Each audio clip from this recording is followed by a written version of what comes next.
quelques jours du premier tour des élections municipales, ce sont les derniers tractages pour Bagnolet Collectif. Sur la liste, les écologistes et la France Insoumise se sont unis pour s'emparer de la mairie.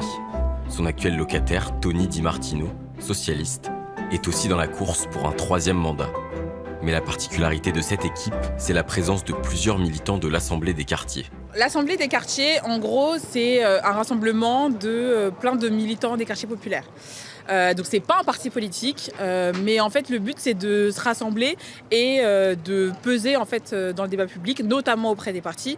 Donc dans l'Assemblée des quartiers, il y a des citoyens-citoyennes comme moi qui sont non encartés, mais il y a aussi des gens qui sont chez la France Insoumise, chez les écologistes, etc. C'est ouvert. Après, on a évidemment un socle commun de valeurs. Mais voilà, c'est assez ouvert tant qu'on est mobilisé vraiment sur les quartiers populaires. Elle, c'est Lorraine Lolo, numéro 2 sur la liste Bagnolet Collectif. Déjà élue à Fos pendant 4 ans, elle continue à Bagnolet et garde en tête son objectif, porter les revendications des habitants des quartiers. Ça permet une meilleure représentation parce qu'en fait, nous, on vit dans nos quartiers, donc on sait ce qui se passe. On sait quel bâtiment a besoin de médiation avec les bailleurs. On sait quel bâtiment a besoin de plus de services publics pour les familles, etc. On connaît les difficultés de nos quartiers. Donc pour moi, c'était vraiment faire entendre la voix de ceux qu'on entend peu, pas, parce que certains n'ont pas forcément le temps aussi de s'investir, de contacter les élus et parfois ne se sentent même pas légitimes à le faire. Donc voilà, c'était vraiment pour moi le fait de porter la voix dans les conseils municipaux. Au total, ils sont 7, issus de l'Assemblée des quartiers sur la liste d'Édouard de Noël. Bonsoir monsieur. Parmi eux, Ilyes Arabe. À seulement 20 ans, c'est la première campagne électorale pour cet enfant de Bagnolet. Il a grandi à la Capsulerie avant d'arriver au Malassis, 2 quartiers populaires de la ville. Ma ville, c'est là où j'ai grandi, là où mes grands-parents sont venus aussi, où mes parents ont grandi aussi du côté maternel. Donc voilà, c'est vraiment quelque chose qui est important pour moi quand je fais de la politique. La lutte contre les discriminations, une envie d'égalité, aussi essayer de mettre tous les quartiers, donc aussi les quartiers populaires, au centre de la vie politique. Voilà, c'est vraiment quelque chose qui est important pour moi, surtout que trop longtemps ça a été laissé de côté. On a dit que la politique c'était pas fait pour nous, que on devait rester justement sur les bancs des lieux. Donc c'est vrai que c'est pour ça que l'Assemblée des quartiers c'était important pour moi d'y être et que je représente très fièrement et je suis content d'être présent avec eux. Si l'Assemblée des quartiers revendique son autonomie, la gauche française a une longue histoire de récupération politique des militants de quartier. Mais pour Ilyes, pas d'inquiétude, la jeunesse d'aujourd'hui a tiré des leçons du passé.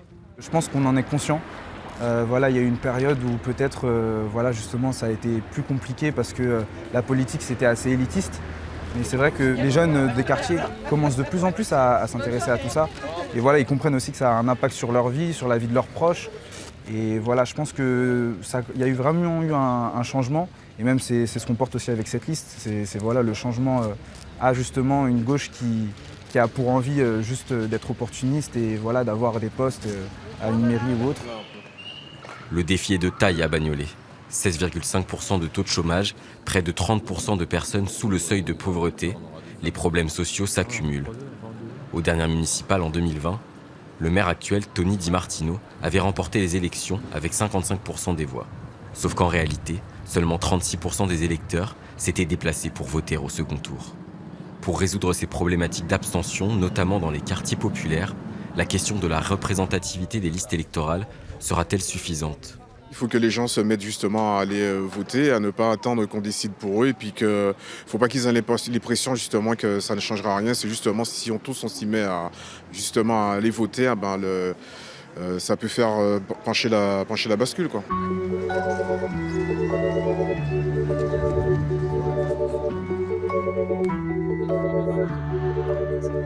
La liste Bagnolet Collectif rassemble plusieurs militants de quartier, mais ce n'est pas le cas du numéro 1 et candidat à la mairie, Édouard de Noël. À 41 ans, c'est la 2e fois qu'il brigue le poste. Fonctionnaire de profession, il est aussi actuellement le 3e adjoint de Tony Di Martino, celui-là même qu'il affrontera aux élections ce week-end. Il n'a donc rien d'un novice sur la scène politique locale. On a mené des choses, mais on a surtout pu voir les blocages et les difficultés qui étaient les nôtres au cours de ce mandat, notamment générés par le maire, sa façon de gouverner, sa façon de gérer en vase clos les sujets. Quant aux militants de l'Assemblée des quartiers présents dans l'équipe, Tout s'est fait très naturellement selon la tête de liste. Il y a soit des militants qui étaient actifs sur la ville mais qui ne sont pas élus, soit des personnes qui étaient élues, je pense à mon collègue Chaouki Haddad qui était élu à la jeunesse pendant le mandat 2020-2026, qui ont eu envie de porter leur voix, de se regrouper et au contact en fait, de l'action militante et de l'action politique institutionnelle, municipale, on a tissé des liens entre nous, camarades écologistes, camarades insoumis, camarades militants de quartiers populaires. Et il y avait cette habitude de travailler ensemble qui nous a permis en fait, de constituer vraiment très aisément en réalité cette liste pour les municipales. Pas question de récupération politique ici. Édouard de Noël l'assure, les militants ne sont pas là pour faire de la figuration.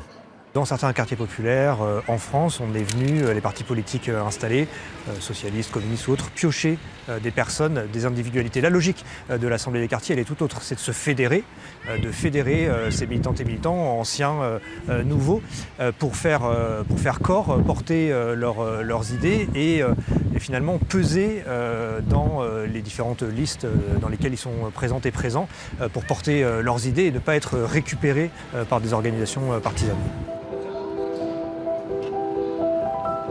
Dernière réunion publique pour Bagnolet Collectif ce mercredi 11 mars au gymnase Joliot-Curie. Assa Traoré et Sonia Chaouch du comité Adama ont fait le déplacement pour soutenir la liste. La politique, c'est le quotidien, c'est connaître les habitants, c'est connaître le nom de chaque habitant, c'est connaître les rues des villes où on est. Prochaine étape, le premier tour des élections municipales, dimanche 15 mars. Bagnolet Collectif aura fort à faire contre pas moins de 5 listes estampillées à gauche.